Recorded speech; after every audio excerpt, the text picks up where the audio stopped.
네, 고단했던 2020년이 지나고 드디어 이제 희망찬 새해를 맞이했습니다. 첫 주일 예배를 통하여 또 함께 교회를 이루게 되어 무척 감사하고 기쁩니다. 함께 교회를 이룬 모든 성도 여러분께 하나님의 은혜가 있기를 바라고요. 영혼이 잘됨 같이 범사에 잘되고 강건하시기를 축원드리겠습니다. 계속해서 교회는 신명기의 말씀을 읽고 있습니다. 특별히 지난 몇 주 동안 우리가 신명기를 통해서 배워가는 내용은 율법의 의미가 무엇인가 하는 것을 저희들이 배우고 있었습니다. 지난주에는 하나님께서 이스라엘 백성들에게 십계명을 주시는 과정을 통해서 율법의 소극적인 측면인 두려움에 대해서 배웠습니다. 이스라엘은 십계명을 받는 과정에서 여호와 하나님에 대한 강한 두려움 혹은 경외함을 경험했습니다. 이는 그들이 평생에 하나님을 그와 같이 경외하고 그분의 명령을 청종하며 살게 하시기 위해서 경험케 하신 겁니다. 그런 의미에서 두려움이라고 하는 것은 신앙의 한 부분이기도 하다 하는 것을 지난주에 말씀을 드렸습니다.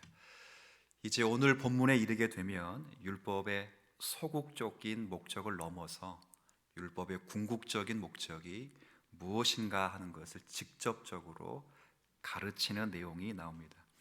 율법의 참된 목적, 율법의 궁극적인 의미, 내용 무엇일까? 오늘 우리가 읽었던 4절과 5절의 말씀에 있습니다. 이스라엘아 들으라, 우리 하나님 여호와는 오직 유일한 여호와이시니 너는 마음을 다하고 뜻을 다하고 힘을 다하여 내 하나님 여호와를 사랑하라. 아멘. 율법의 궁극적인 목적은 여호와를 사랑하는 것입니다. 마음을 다하고 뜻을 다하고 힘을 다하여 하나님을 사랑하는 것입니다. 그러니까 하나님을 경외한다는 것은 소극적으로 두려움의 측면만이 있는 것이 아니라 적극적으로 사랑하라는 것입니다. 하나님의 경외는 하나님을 사랑하는 것입니다.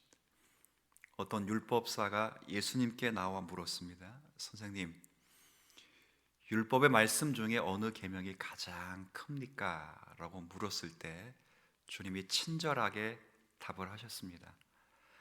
예수께서 이르시되 내 마음을 다하고 목숨을 다하고 힘을 다하여 주 너의 하나님을 사랑하라.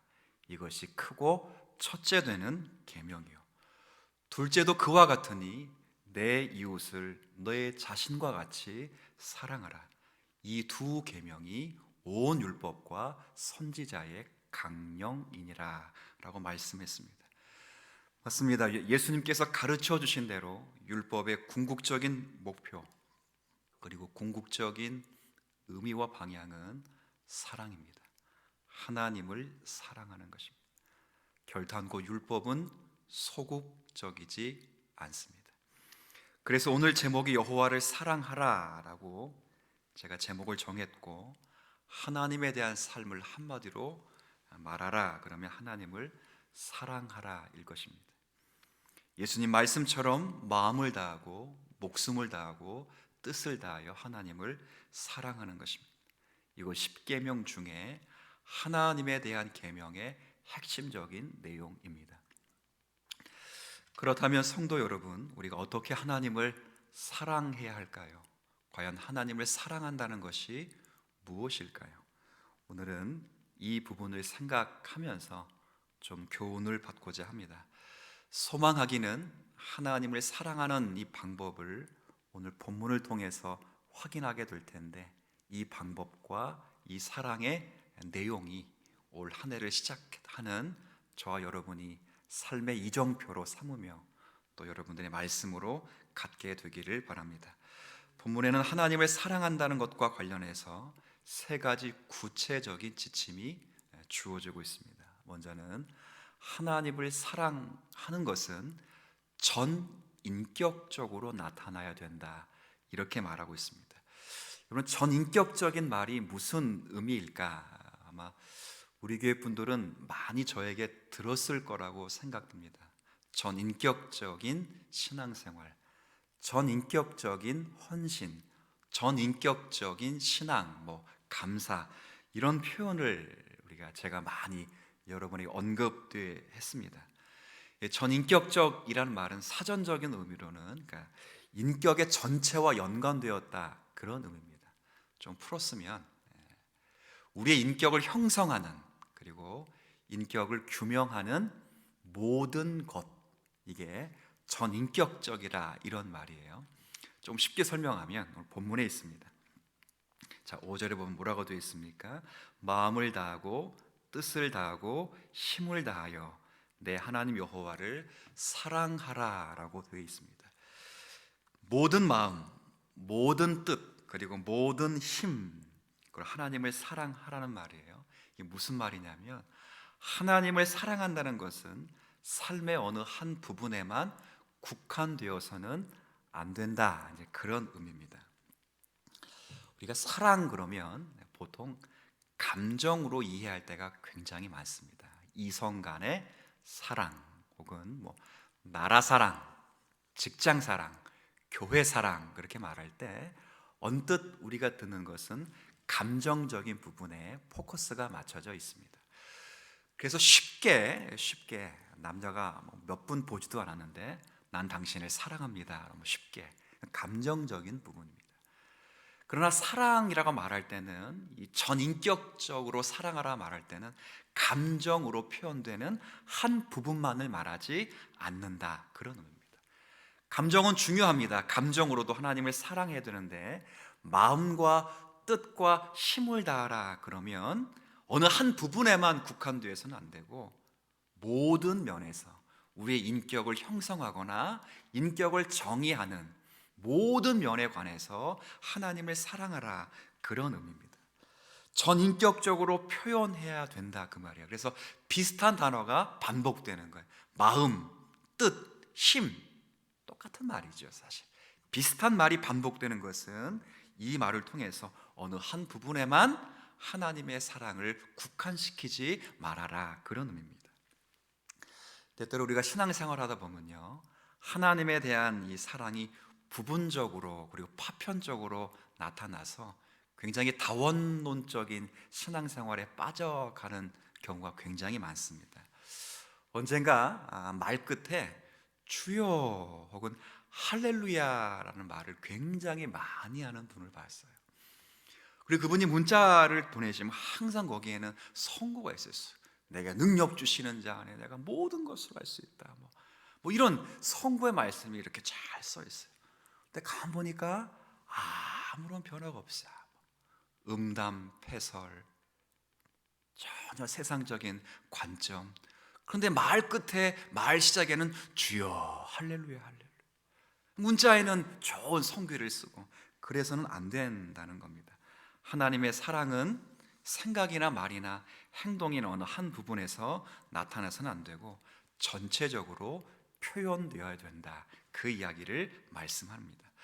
예수님께서 이런 말씀을 하신 적이 있어요. 요한복음 14장 21절에 보면 나의 계명을 지키는 자라야 나를 사랑하는 자라, 이렇게 말씀했습니다. 이게 무슨 말이냐면, 입으로 주여 주여 부르고 하나님을 사랑하면서도, 사랑한다고 고백하면서도 하나님의 말씀과 아무런 상관없이 살아간다면, 그가 아무리 주여 주여 신앙적으로 고백했더라도 그 고백은 형식적인 것이지 진정성을 가지고 있는 것이 아니라는 거예요. 그렇죠? 아무리 주여 주여를 외쳐도, 아무리 종교적인 형식을 띄워도, 하나님 말씀과 관계없는 삶을 살아간다면 그의 고백이 형식적으로 완벽할지라도 그의 고백은 진정성이 있거나 하나님을 기쁘시게 할 수 없다는 거예요. 그 말씀을 하는 것입니다. 그래서 하나님을 사랑하는 것은, 진정으로 사랑하는 것은 전인격적으로 증거되고 나타나야 된다, 그렇게 이야기를 하는 거예요. 제가 이제 그런 의미에서요, 하나님을 전인격적으로 사랑하려면 성경의 교훈을 따라 보면 내면의 변화가 없으면 하나님을 전인격적으로 사랑할 수가 없습니다. 예수님도 요한복음 14장 21절에 그런 말씀을 하신 후에, 그 이후에 보혜사 성령을 보내주실 것을 말씀하시고, 보혜사 성령을 통해서 그리스도의 구속의 은혜를 적용시켜서 그 유명한 요한복음 15장에 보면 포도나무의 비유를 통해서 너희가 나무에 접붙임 받아야 비로소 진짜로 하나님을 사랑할 수 있게 된다 하는 것을 가르쳐 주셨습니다. 마찬가지예요. 하나님을 사랑하는 것도요, 우리 내면의 변화가 가능해야 됩니다. 있어야 돼요. 이건 일반적으로 모든 사랑의 관계에서도 공통적으로 증거되는 현상입니다. 어떤 여자 청년이 회사에 취직을 했는데 그 회사의 사장님이 남자 청년이에요. 근데 일을 얼마나 험하게 시키는지 여자 청년이 너무너무 괴로운 거예요. 내가 이놈의 직장 올 연말엔 때려치리라, 너무너무 괴로웠어요. 근데 그러다가 그 남자 청년 사장님하고 사랑에 빠지겠지. 사랑에 빠지게 되니까 그 여자 청년이 일하는 게 하나도 안 힘든 거예요. 열심히 헌신을 다해서 일을 하는 거예요. 왜 그럴까요? 왜? 월급이 올랐을까요? 아니에요. 일이 조금 줄어들었을까요? 그렇지 않아요. 내면의 변화가 생겨요. 내면의 변화. 그 남자 사장님을 사랑하게 되고 그 사랑하는 것이 전인격적으로 표현되다 보니까 일하는 게 어렵지 않은 거예요. 재밌는 거예요. 똑같습니다. 우리가 하나님을 전인격적으로 사랑하려면 정말 말에 그치는 사랑이 아니라 우리의 인격과 관련된 전체적으로 드러난 사랑을 하려면 우리의 내면에 변화가 있어야 하는 거죠. 하나님께서 그 은혜를 이미 우리에게 주셨고, 그 은혜를 우리가 사모해서 올 한 해 여러분들이 정말 힘을 쓰셔서 주님, 제 마음이 하나님 앞에 붙들린 자가 되어서 우리의 심령의 변화를 받고 인격적으로, 그것도 전인격적으로 하나님을 사랑할 수 있는 하나가 되기를 주님 소원합니다. 은혜를 주십시오. 그럼 반드시 주님이 은혜를 주실 줄로 믿습니다. 그렇게 사랑하셔야 돼요. 사랑한다 그러는데 예배를 소홀히 하고, 사랑한다 그러는데 말씀 듣고 말씀 순종하는 일을 소홀히 하고, 사랑한다 그러는데 기도 생활 못하고, 사랑하는 거겠어요 그게? 사랑하는 건 우리의 인격을 드리는 거예요. 인격. 제가 팁을 하나 좀 드릴 텐데요, 많이 고민했어요. 근데 이 팁을 하나 드리면 여러분들이 한번 곰곰이 생각해 보시면서 코로나가 좀 잠잠해지면 꼭 적용했으면 좋겠어요. 하나님을 사랑하는 것을 인격적으로, 전인격적으로 하라고 했으니까 여러분이 모든 우리 주님 사랑교회 성도님들은 이 코로나가 좀 잠잠해지면 일주일에 하루 한 번 따라해 볼게요. 새벽 예배 드리기. 새벽 예배 드리기. 그렇죠? 한번 실천해 보세요. 여기 앉아 계신 분들은 새벽 예배 잘 나오시는 이제 분들이라 생각이 드는데, 방송을 통해서 들으신 분들은 내가 하나님을 사랑합니다라고 말했으니까 한번 전인격적으로 내 행동으로, 내 마음의 의지로, 내 돈으로, 내 시간으로, 내 육체로 전 힘을 다해서 사랑할 수 있는 표현을 한번 정해 보실 때, 내가 일주일에 한 번이라도 새벽 예배를 꼭 드려야 되겠다, 그런 마음을 갖고 하시면 주님께서 여러분과 저의 마음에 은혜를 베풀어 주실 줄로 믿습니다. 하나님 사랑은 인격적으로, 전인격적으로 하는 거예요. 두 번째, 하나님 사랑한다는 것이 뭘까라고 말할 때 성경은 우리에게 하나님의 말씀을 사랑해야 된다라고 말합니다. 그러니까 하나님을 사랑한다는 것은 내용적으로 볼 때 말씀과 관련되어 있다, 그렇게 말씀하는 거예요. 5절 그 끝부분 보세요.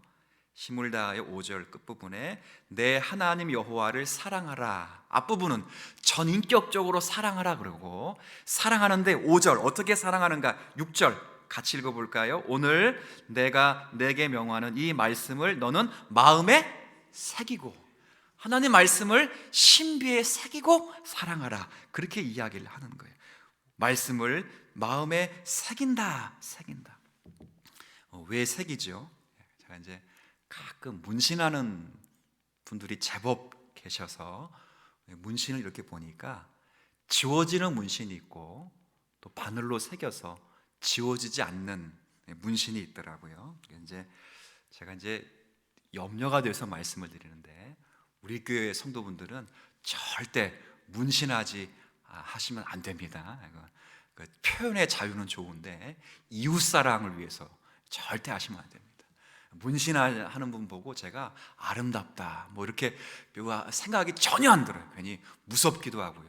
제가 예전에 목욕탕을 갔는데 문신한 분들은 들어오지 마세요, 그런 문구도 봤어요. 그러니까 절대 하시면 안 됩니다. 근데 문신은 아까 제가 좀 전에 말씀드렸지만 바늘로 새겨서 문신해서 지워지지 않도록 하기 위해서 문신을 합니다. 그러니까 새긴다는 거, 오늘 본문에 새긴다는 것은 영구히 보존한다는 것을 목적으로 하는 말입니다. 그러니까 새긴다는 말은 그래서 규례라는 말 속에 있어요. 규례. 우리가 율례와 규례라는 말 많이 쓰죠. 율례는 정해 놓은 사례입니다. 근데 규례는 호크라고 해서 그게 뭐냐면 조각으로 새겨놓은 전례입니다. 그러니까 규례라는 말은 새겨졌다는 거예요. 관습처럼 습관적으로 전해지고 마음속에 새겨졌다, 그런 의미입니다. 그러니까 마음에 새기다 이런 말은 쉽게 말하면 우리의 신비다 새기다라는 표현인데, 내가 피 흘리기까지 그 말씀을 가지고 죄와 대항하여 싸우고 그 말씀을 가지고 살아낸 흔적을 가지고 있느냐, 그 이야기하는 거예요. 바꿔 말하면 말씀을 받고 감동으로만 끝나서는 안 된다, 그 이야기겠죠. 많은 성도분들이, 명분적 크리스천들이 많이 있습니다. 말씀을 많이 듣고 성경 공부도 많이 하는데, 근데 거기까지인 경우가 굉장히 많아요. 말씀 붙들고 삶의 자리에 나아가서 사실은 징징거리면서 세상의 전쟁터에서 죄와 대항해서 피 흘리기까지 싸우는 싸움의 자리에까지 가셔야 돼요. 말씀 붙잡고 그렇게 하셔야 돼요. 그런 흔적을 우리가 갖고 있어야 됩니다.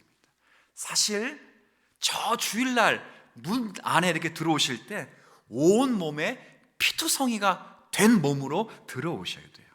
근데 말짱에 들어오면 안 돼요.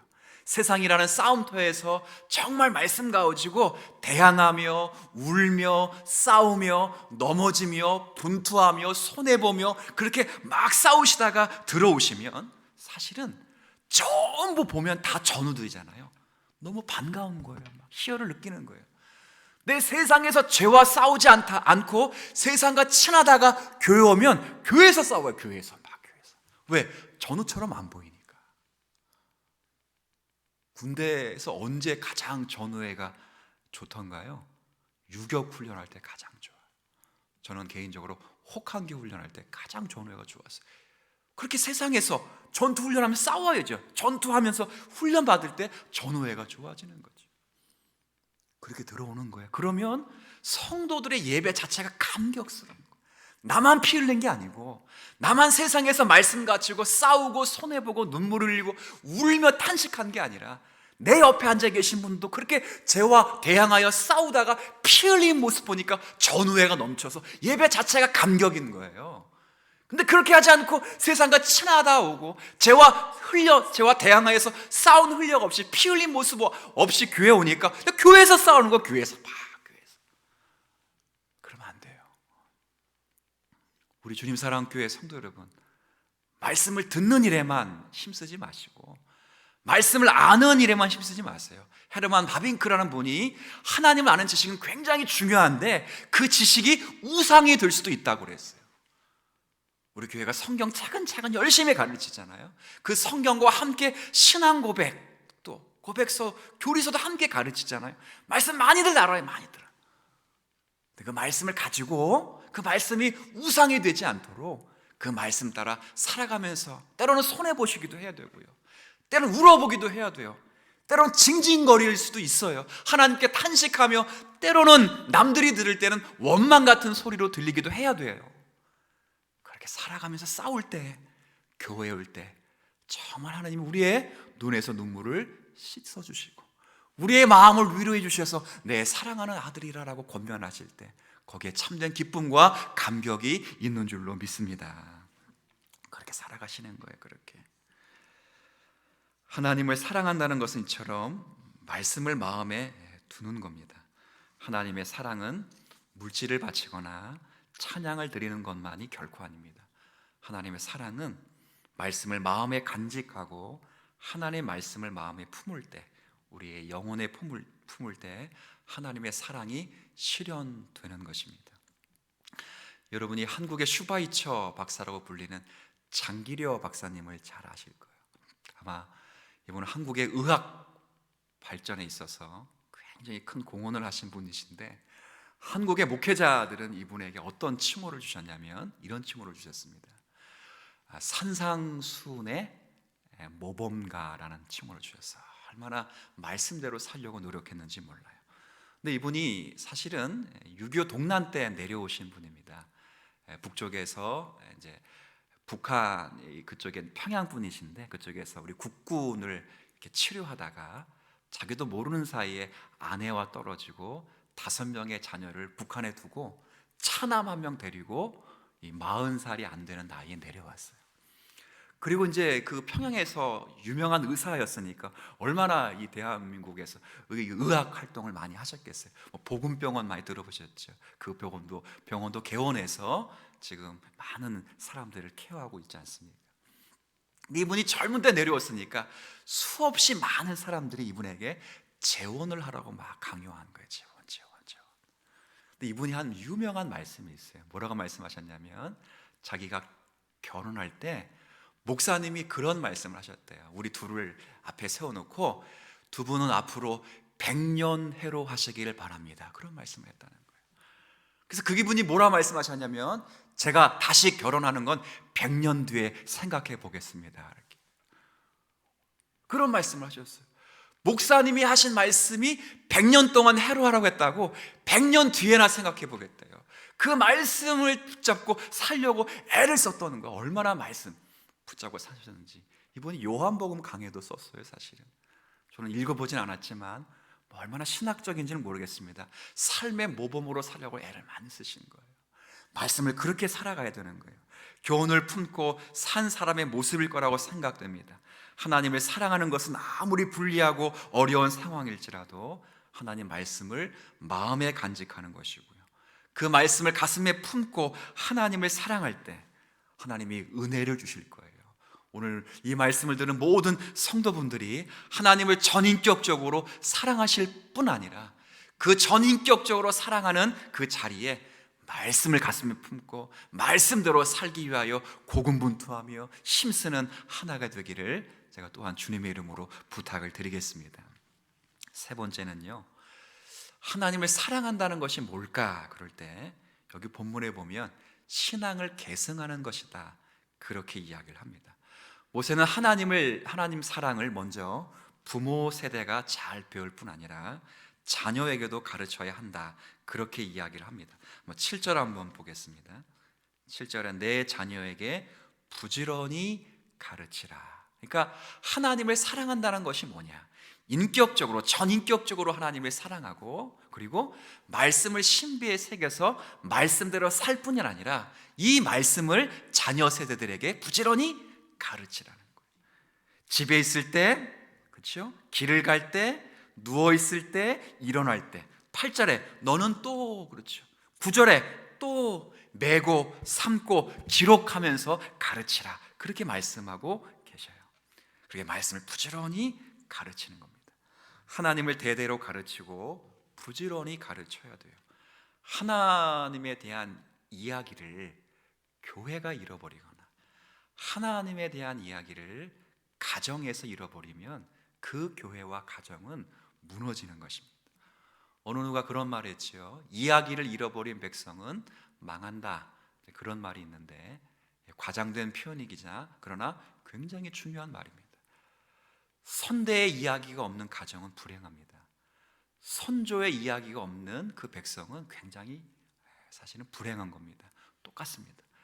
여러분의 가정에 하나님에 대한 이야기가 없어져 버리면, 상실돼 버리면 그 가정은 굉장히 불행한 것입니다. 아버지가 경험한 하나님, 아버지가 말씀으로 배운 하나님, 아버지가 목사님을 통해서 신앙 고백을 통해서 배우고 깨달았고 누렸던 그 하나님에 대한 풍성한 지식이 자녀에게 전달됩니다. 하나님 뭐라고 말씀하셨습니까? 나는 아브라함의 하나님이요, 이삭의 하나님이요, 야곱의 하나님입니다. 아브라함에 가졌던 지식이 이삭에게 전달되고 아브라함과 이삭에게 전했던 그 지식이 야곱에게 증당되었어요. 야곱은 이스라엘이라는 특권을 누립니다. 그리고 이스라엘 되었던 야곱이 나중에 창세기 한번 보세요. 자녀를 축복할 때 아브라함부터 이삭으로부터 주신 하나님의 이름을 가지고 축복했다는 것은 아브라함을 통해서 이삭이 하나님을 배우고 이삭을 통해서 아브라함과 이삭을 배웠던 하나님에 대해 배우는 거예요. 배우시는 거예요. 그렇게 배우셔야 돼요. 가정에서 끊어지면 그보다 더 악한 게 없어요. 디모데전서 이런 말씀이 있지요. 5장 8절에 누구든지 자기 친족, 특히 자기 가족을 돌아보지 아니하면 믿음을 배반한 자요, 불신자보다 더 악한 자니라라고 했어요. 가정을 주의 말씀으로 돌아보지 못하고 가정을 주의 사랑으로 케어하지 못하면 그는 악한 자인데, 그냥 악한 자가 아니라 불신자보다도 훨씬 악한 사람이에요. 그럼 이거 누구한테 한 말입니까? 예수 안 믿는 사람한테 하는 말이 아니고요, 저 같은 사람한테 하는 말이고 여러분 같은 분들에게 하는 말이에요. 제가 서울에 사역할 때 제가 아는 어떤 의사분이 계시는데 이 의사분의 아버님이 장로님이시고 굉장히 유명한 교회의 원로 장로님이십니다. 그런데 이 의사분은 교회를 다니지 않아요. 어릴 때는 열심히 다녔는데 언제부터 안 다녔냐면 고3 때부터 안 다녔답니다. 그런데도 사도신경도 열심히 다녔으니까 잘 알고요, 주기도문도 잘 알고 목사가 가면 가끔 영양주사도 또 놔주기도 하셔요. 이렇게 깎아주시기도 하고 그냥 가기도 하고 하는데 궁금했어요. 왜 고3 때부터 안 다녔는지 궁금했는데 제가 간접적으로 그분에 대한 이야기를 들었습니다. 어느 날 그 의사 선생님이 왜 교회를 안 나가게 되었는지를 이야기를 하게 됐는데 아버지 때문에 안 나가게 됐다는 거예요. 장로님 아버지 때문에. 왜 안 나가게 됐는가? 자신이 고3 때가 되었을 때 아버지가 뭐라 말씀하셨냐면, 야 아들아, 고3 중요한 때가 됐으니까 너 좋은 대학 들어가야 되니까 1년 동안은 내가 열심히 기도할 테니까 교회 나가지 말고 열심히 넌 공부만 하라 그랬다는 거예요. 아들은 아버지가 뜻이 계시겠지 하는 마음 때문에 순종해서 정말 열심히 공부하려고 했대요. 열심히 공부도 했어요.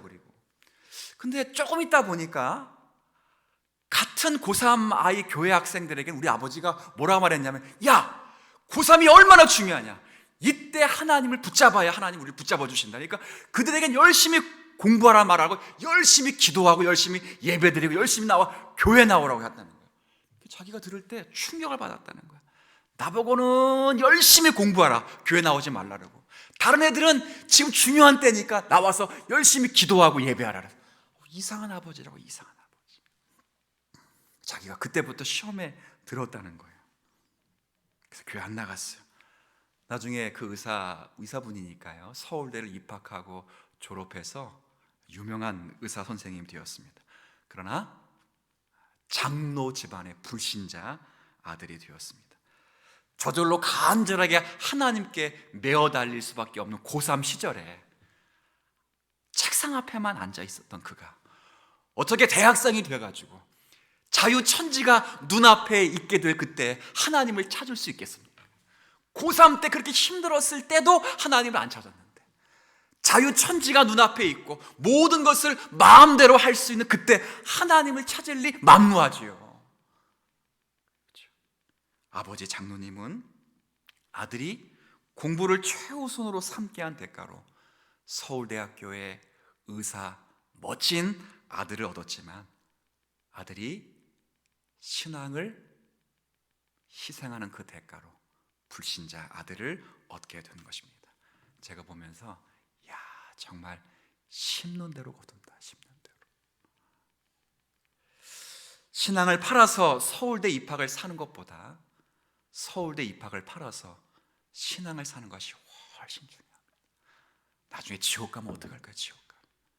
정말 죄송한데요, 정말 죄송한데 아직 제가 이제 반평생 못 살았는데 조금 있으면 반평생인데요, 금방 갔어요. 금방. 장로님들 정말 죄송합니다. 여러분들도 금방 가셨어요. 금방. 저는 사실 어릴 때만 해도 마흔 되면 죽겠지 그랬어요. 마흔 되면 많이 살아야 되지. 근데 마흔 되니까요, 부록의 나이 되니까 아유, 막 앞으로 40은 더 살고 싶다, 뭐 그런 마음 들더라고. 50 다 돼가니까 이제 50을 더 살고 싶다, 뭐 그런 마음도 솔직히 있어요. 근데 금방 지나가요. 나중에 다 지옥 보낼 거예요. 지옥. 여러분의 자녀분들 다 지옥 보낼 거예요. 정말 무섭더라고요. 하나님을 사랑하는 것은 우리가 전인격적으로 하나님을 사랑하는 걸 표현하는 것과 말씀을 지키며 말씀대로 살아가는 것뿐만 아니라 신앙의 계대가 이어지도록 정말 힘쓰셔야 돼요. 만약에 오늘 이 설교를 듣고 있는 여러분의 가정에 불신자의 아들이 있고 불신자의 딸이 있다면 우리는 악한 자요, 불신자보다 더 악한 자라는 그런 마음을 두렵고 떨림으로 받아서 주님, 제가 먼저 정신 차리고 하나님 앞에 서서 이 말씀의 은혜를 깨닫고 말씀을 대로 하나님에 대한 이야기가 풍성해질 수 있도록 은혜를 더하여 주옵소서. 그런 은혜가 있었으면 좋겠어요. 그게 굉장히 중요합니다. 오늘 본문에는 뭐라고 되어 있어요? 아까 7절에 가르치되 어떻게 가르치라고 되어 있어요?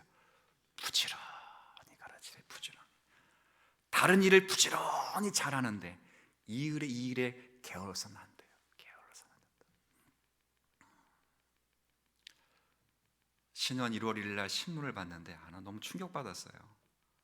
신문 특집이에요. 1면부터 6면까지 다룬 내용인데 젊은 세대들이 근로소득에 비관적이고 자본소득에 희망적이다.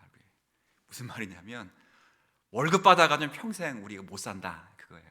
약 70%가 근로소득에 회의적이다. 그런 통계를 통해서 1, 2, 3, 4, 5, 6명까지 근로소득과 자본소득에 대한 이야기를 쭉 하는 거예요. 왜 근로소득에 대해서 이 회의적인가? 첫 번째, 집값이 막 상승하니까 자기 월급으로는 집을 못 산다는 거예요. 두 번째, 왜 근로소득이 그렇게 하는가? 왜? 고용시장이 불안하기 때문에 너무 계약직이 많고. 세 번째, 이 근로소득이 내 노후를 책임져주지 못하기 때문에 결국 자본소득으로 쏠린다는 거예요. 70% 이상이 지금 자본소득으로 20, 30대의 70%가 근로소득에서 자본소득으로 옮겨간다는 거예요. 보겠어요. 부동산 주식이에요. 그러니까 부동산 주식이 앞으로도 계속 오른다는 비관적인 내용을 듣고 딱 읽고 가슴이 뛰긴 먹먹한 거예요. 가슴이. 우리 애들을 어떻게, 우리 애들을 물려줄 집도 없어요. 근데 내 마음이 얼마나 기쁜지 몰라. 왜 기쁘겠어요? 물려줄 재산이 없고 물려줄 집도 없어도 나는 물려줄 하나님에 대한 이야기가 있다. 아멘 한번 해보세요. 얼마나 감사한지 몰라. 하나님에 대한 이야기가 있다. 그래서 1월 1일 날 그게 뭐 했겠어요? 야, 공부해! 그런 말 안 했어요. 야, 놀아라. 그리고 기도하자.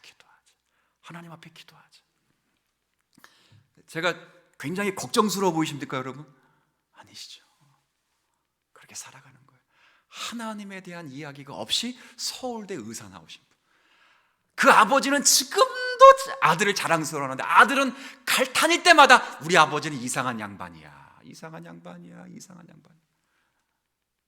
나중에 지옥 보낼 거예요. 너무 두렵더라고요.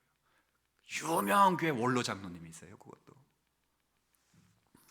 그렇게 살아갈 거 아니잖아요. 부지런히 가르쳐야 돼요.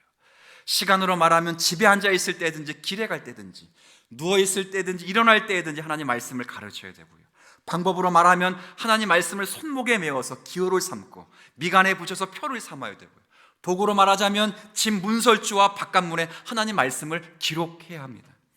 이 말씀은 하나님 말씀을 배우고 가르치는데 온갖 방법을 강구하라는 말씀이에요. 예전에 우리가 어학 공부할 때 중고등학교 때 막 냉장고에 붙여놓고 책상 위에 붙여놓고, 저도 학교 다닐 때 그랬어요. 마다 그렇게 하라는 거예요. 그렇게 가정 예배 열심히 들으시고 하나님에 대한 이야기를 아이들에게 들려줄 뿐 아니라 자신이 경험하고 체험하고 배운 그 말씀대로 아이들이 살아갈 수 있도록 권면하는 거죠. 개혁교회는 토요일을, 우리 교회도 옛날에 그런 말 많이 썼죠. 주일 준비하는 날로 그랬잖아요.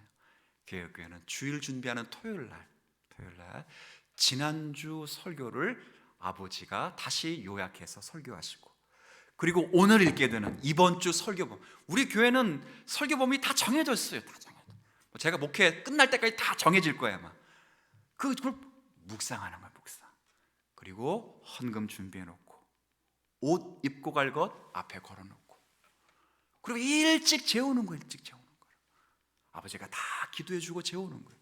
그게 개혁교회의 전통이에요. 어제는 뉴스 드라마 보다가, 어제 1월 신년이니까 영화 보다가 밤늦게 주무셔가지고 오늘 아침에 일어나는데 눈이 떠질락 말락 그러면 안 돼요. 그렇게 해주셔야 돼요. 오늘 설교를 듣는 부모 세대들이 그렇게 하시는 거예요. 우리가 가정예배 열심히 들으시라고 책으로 나눠주지 않아요. 가이드북으로 만들어주잖아요. 어려울 것도 없어요. 그냥 그대로 읽으면 되더라고요. 그대로. 교육부서에서 말씀 공부해 하는데 보내주시고 기도해 주시고 참여해 주셔야 돼요. 요즘 코로나로 인해서 얼마나 교육자분들이 열심을 내는데, 줌으로 하고, 그렇죠? 영상으로 대처하고, 가기도 하고 찾아오기도 하고 그렇게 한다고요. 말씀 배우고 가르치는데 노력이 필요합니다. 하나님 말씀을 투자하고 그 말씀 배우는데 아이들을 격려하는 거예요. 성경 일독하면 자전거 사줄게. 이런 부모를 좀 봤으면 좋겠어요. 내가 이번에 창세기 1년 동안 다 쓰면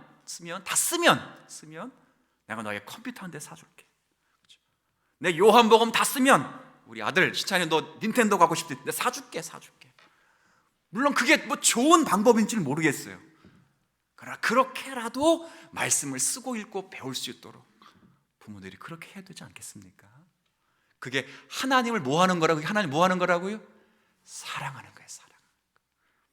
입으로만 사랑하는 게 아니고요. 사랑하는 거예요. 사랑. 오늘 본문을 다시 보세요. 이 사랑이 가능하려면 6절입니다. 6절에 오늘 자녀들에 대한 부지런히 가르침이 가능하려면 오늘 내가 내게 명하는 이 말씀을 너는 마음에 뭐라고 되어 있어요? 새기고. 무슨 말이에요? 자녀의 신앙 계대가 이어지게 하려면 일단 부모가 먼저 하나님 말씀의 사람이 되어야 한다는 거예요. 점검하셔야 됩니다. 정말 제가 오늘 딱 한 번만 말씀드릴게요. 교회 안에 직분이 중요한 게 아니에요. 여러분이 장로든 권사든 목사든 부장이든 대장이든 그게 중요한 게 아니라 정말 내가 전인격적으로 하나님을 사랑하는가, 그게 중요한 거예요. 정말 말씀대로 살고 있는가, 정말 내 자녀 세대에, 주님 사랑교회 교육부서 세대에, 이 다음 성도에게 주의 말씀을 가르치는데 내 몸과 마음이 쓰여지고 있는가. 그래서 영적으로 밖에서 열심히 싸워서 안에 들어오면 전부 전우처럼 느껴져가지고 감격이 있는가. 그게 우리 가운데 회복되어야 될 하나님에 대한 사랑이에요. 어려운 거 이야기하는 거 아니잖아요. 그래서 내가 일주일에 한 번은 새벽 예배 드리겠다. 내가 지난번엔 11조를 잘 못했는데 올해는 내가 한번 전인격적으로 한번 해보겠다. 성공해보겠다.